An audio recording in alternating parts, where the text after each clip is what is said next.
7 people were killed in the fire, while a critical group was hospitalized. This sequence is because of lack of early prevention of fire, and it will lead to the injured, dead and destructible. So, what is the solution for this problem? A smoke detector.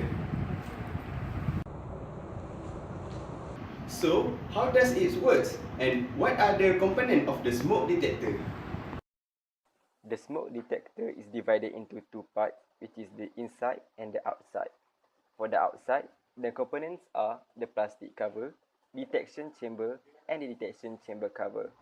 Whereas for the insides, the components are the contact, terminal screw, reference chamber, radioactive source, alarm indicator, and control unit or processor. What are the causes for the smoke detector to work?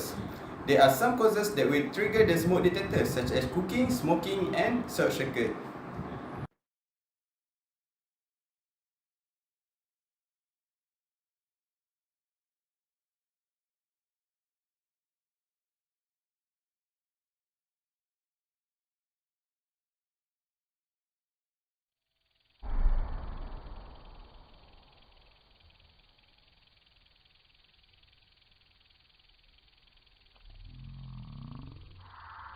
So, how does a smoke detector work?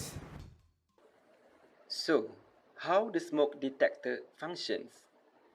There are few of components inside the smoke detector, which is the positive charge and the negative charge connected into the cell.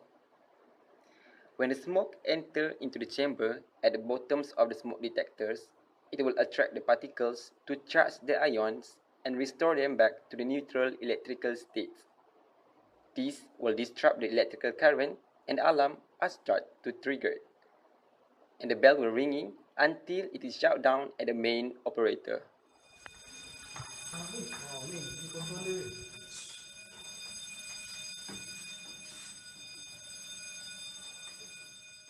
Therefore, from the mains box operator, the security can manually shut down the bell and identify which block, which house and which room that caused the alarm to trigger.